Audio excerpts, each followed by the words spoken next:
ನಮಸ್ಕಾರ ಸ್ನೇಹಿತರೆ, ration card ಅಪ್ಡೇಟ್ಗೆ ನಿಮಗೆ ಸ್ವಾಗತ ಸುಸ್ವಾಗತ. ಸ್ನೇಹಿತರೆ, ನಿಮ್ಮ ಬಳಿ ರೇಷನ್ ಕಾರ್ಡ್ ಏನಾದರೂ ಇದ್ದರೆ ಎಲ್ಲರೂ ಈ ವಿಡಿಯೋನ ಕೊನೆವರೆಗೂ ನೋಡಿ. ಇದು ತುಂಬಾ ಇಂಪಾರ್ಟೆಂಟ್ ವಿಡಿಯೋ ಆಗಿದೆ ಸ್ನೇಹಿತರೆ.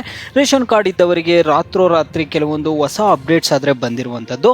ನಿಮಗೆ ಈ ಒಂದು ಎಲ್ಲ ಅಪ್ಡೇಟ್ಸ್ ಬಗ್ಗೆ ತಿಳಿಸ್ಕೊಡ್ತೀನಿ. ಎಲ್ಲರೂ ವಿಡಿಯೋ ಕೊನೆವರೆಗೂ ನೋಡಿ. ಮತ್ತೆ ನಿಮಗೆ ಗೃಹಲಕ್ಷ್ಮಿ ಯೋಜನೆಯ 30ನೇ ಕಂತಿನ ಹಣ ಆದರೆ ಬಂದಿದೆ. 31ನೇ ಕಂತಿನ ಹಣ ಯಾವಾಗ ಬರುತ್ತೆ ಅನ್ನುವ ಕುರಿತು ಕೂಡ ನಿಮಗೆ ಇಲ್ಲಿ ಮಾಹಿತಿ ಆದರೆ ಬರುತ್ತೆ. ಎಲ್ಲರೂ ವಿಡಿಯೋ ಕೊನೆವರೆಗೂ ನೋಡಿ. ಅದಕ್ಕೆ ಮುಂಚೆ ನೀವು ಯಾರಾದರೂ ನಮ್ಮ ಚಾನಲನ್ನು ಇನ್ನೂ ಸಬ್ಸ್ಕ್ರೈಬ್ ಮಾಡದೆ ನೋಡ್ತಿದ್ರೆ ಈಗಲೇ ಚಾನಲನ್ನು ಪಟ್ಟಂತ ಸಬ್ಸ್ಕ್ರೈಬ್ ಮಾಡ್ಕೊಳ್ಳಿ. ಮತ್ತು ವಿಡಿಯೋಗೊಂದು ಲೈಕ್ ಆದರೆ ಕೊಡಿ. ನೀವು ಕೂಡ ಸಬ್ಸ್ಕ್ರೈಬ್ ಲೈಕಿಂದ ನಿಮ್ಗೆ ಇದೇ ರೀತಿ ಕಂಟಿನ್ಯೂಸ್ ಅಪ್ಡೇಟ್ಸ್ ಆದರೆ ಸಿಗ್ತಿರುತ್ತೆ. ಈಗಾಗಲೇ ಯಾರು ಸಬ್ಸ್ಕ್ರೈಬು ಲೈಕ್ ಮಾಡಿ ವಿಡಿಯೋ ನೋಡ್ತಿದ್ರು ಎಲ್ಲರಿಗೂ ನನ್ನ ಒಂದು ಹೃದಯ ಪೂರ್ವಕ ಧನ್ಯವಾದಗಳು. ನೋಡಿ ಸ್ನೇಹಿತರೆ, ನಾನೀಗ ಡೈರೆಕ್ಟಾಗಿ ಟಾಪಿಕ್ಗೆ ಬರ್ತೀನಿ. ಇಲ್ಲಿ ನಿಮ್ಮ ಬಳಿ ರೇಷನ್ ಕಾರ್ಡ್ ಏನಾದರೂ ಇದ್ದರೆ ನಿಮಗೆ ರೇಷನ್ ಕಾರ್ಡ್ ಕುರಿತು ಇಲ್ಲಿ ಹೊಸ ಅಪ್ಡೇಟ್ಸ್ ಆದರೆ ಬಂದಿರುವಂಥದ್ದು. ಇಲ್ಲಿ ರಾಜ್ಯದ ಜನತೆಗೆ ಇಲ್ಲೊಂದು ಗುಡ್ ನ್ಯೂಸ್ ಕೊಟ್ಟಿದ್ದಾರೆ. ಈ ಒಂದು ಗುಡ್ ನ್ಯೂಸ್ ಬಗ್ಗೆನೂ ತಿಳಿಸ್ಕೊಡ್ತೀನಿ.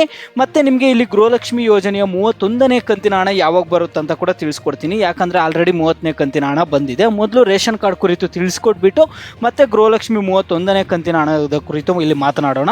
ನೋಡಿ ಸ್ನೇಹಿತರೆ, ಗುಡ್ ನ್ಯೂಸ್, ರಾಜ್ಯದ ಜನತೆಗೆ ಗುಡ್ ನ್ಯೂಸ್ ಆದರೆ ಬರ್ತಿರುವಂಥದ್ದು. BPL ರೇಷನ್ ಕಾರ್ಡ್ ಆದಾಯ ಮಿತಿ ಇಲ್ಲಿ ಹೆಚ್ಚಳ ಆದರೆ ಮಾಡ್ತಿದ್ದಾರೆ. ಎಷ್ಟಕ್ಕೆ ಹೆಚ್ಚಳ ಮಾಡ್ತಿದ್ದಾರೆ, ಏನು ವಿಷಯ ಅನ್ನುವಂಥದ್ದನ್ನು ಹೇಳ್ತೀನಿ.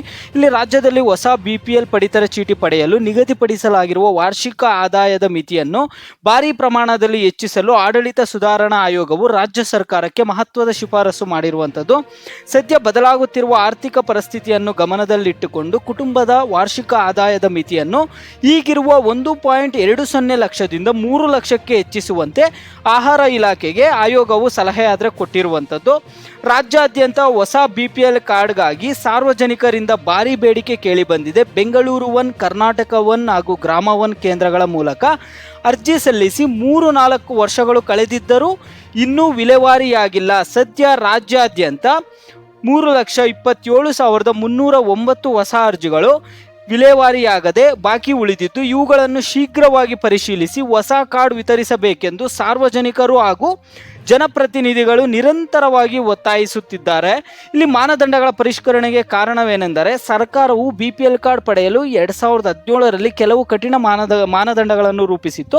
ಆದರೆ ಈ ಮಾನದಂಡಗಳು ಹಾಗೂ ನೀತಿ ಆಯೋಗದ ಅಂಕಿಅಂಶಗಳು ರಾಜ್ಯದ ಜನಸಂಖ್ಯೆಗೆ ಹೊಂದಿಕೆ ಆದರೆ ಆಗ್ತಿರ್ಲಿಲ್ಲ. ಇಲ್ಲಿ ರೇಷನ್ ಕಾರ್ಡ್ ಕುರಿತು ನಿಮ್ಗೆ ಬಂದಿರುವ ಗುಡ್ ನ್ಯೂಸ್ ಏನಂದರೆ ಇಲ್ಲಿ ಮಿತಿ ಏನಿತ್ತು BPL ರೇಷನ್ ಕಾರ್ಡ್ ಆದಾಯ ಮಿತಿ ಅದನ್ನು 3 ಲಕ್ಷಕ್ಕೆ ಹೆಚ್ಚಳ ಆದರೆ ಮಾಡಿರುವಂಥದ್ದು. ಸ್ನೇಹಿತರೆ ನೋಡಿ, ಇಲ್ಲಿ ಮತ್ತೆ ರೇಷನ್ ಸಮಸ್ಯೆ ಬರ್ತಿದೆ ಅಂತ ಸಾಕಷ್ಟು ಜನ ಹೇಳಿದರು. ಇಲ್ಲಿ ಅನ್ನಭಾಗ್ಯ ಯೋಜನೆ ಅಡಿಯಲ್ಲಿ ರೇಷನ್ ಸಮಸ್ಯೆ ಬರ್ತಿದೆ. ಬರೀ 4 kg ಅಕ್ಕಿ ಹಾಕ್ತಿದ್ದಾರೆ, 6 kg ರಾಗಿ ಹಾಕ್ತಿದ್ದಾರೆ ಅಂತ ಒಂದು ಕಂಪ್ಲೇಂಟ್ ಕೂಡ ಬರ್ತಿತ್ತು ಇಲ್ಲಿ ರೇಷನ್ ಕಾರ್ಡ್ ಕುರಿತು. ನೋಡಿ ಸ್ನೇಹಿತರೆ, ಈಗ ಗೃಹಲಕ್ಷ್ಮಿ 30ನೇ ಕಂತಿನ ಹಣದ ಕುರಿತು ಮಾತನಾಡೋದಾದರೆ ಆಲ್ಮೋಸ್ಟ್ ಆಲ್ ಎಲ್ಲರಿಗೂ 30ನೇ ಕಂತಿನ ಹಣ ಬಂದಿದೆ. ಇನ್ನು ಕೆಲವರಿಗೆ ಯಾರಿಗೆ ಹಣ ಬಂದಿರಲ್ಲ, ಇನ್ನೊಂದೆರಡು ದಿನದಲ್ಲಂತೂ ನಿಮಗಂತೂ ಕ್ಲಿಯರ್ ಆಗುತ್ತೆ. ಈಗ 31ನೇ ಕಂತಿನ ಹಣದ ಕುರಿತು ಮಾತನಾಡೋದಾದರೆ ಸ್ನೇಹಿತರೆ, ಗೃಹಲಕ್ಷ್ಮಿ ಯೋಜನೆಯ 31ನೇ ಕಂತಿನ ಹಣ ಬಂದುಬಿಟ್ಟು ನಿಮ್ಮ ಖಾತೆಗಳಿಗೆ ಜೂನ್ 1ನೇ ವಾರದ ಒಳಗಡೆ ಗೃಹಲಕ್ಷ್ಮಿ 31ನೇ ಕಂತಿನ ಹಣ ಆದರೆ ಬಂದು ಜಮಾ ಆಗುತ್ತೆ. ಯಾಕಂದರೆ ಈಗಾಗಲೇ ಸರ್ಕಾರದಿಂದ ಗೃಹಲಕ್ಷ್ಮಿ 31ನೇ ಕಂತಿನ ಹಣವನ್ನು ಬಿಡುಗಡೆ ಮಾಡಿಬಿಟ್ಟಿದ್ದಾರೆ. ಈಗ ನಿಮಗೆ ನಿಮ್ಮ ಖಾತೆಗಳಿಗೆ DBT ಮುಖಾಂತರ ಪುಷ್ ಮಾಡಿ ಅಷ್ಟೇ ನಿಮಗೆ ಜಮಾ ಮಾಡೋದಷ್ಟೇ ಒಂದು ಬಾಕಿ ಇಟ್ಕೊಂಡಿರುವಂಥದ್ದು. ಅದರಿಂದ ಆದಷ್ಟು ಬೇಗ ಗೃಹಲಕ್ಷ್ಮಿ 31ನೇ ಕಂತಿನ ಹಣ ನಿಮ್ಮ ಖಾತೆಗಳಿಗಾದರೆ ಜಮಾ ಮಾಡ್ತಾರೆ ಸ್ನೇಹಿತರೆ.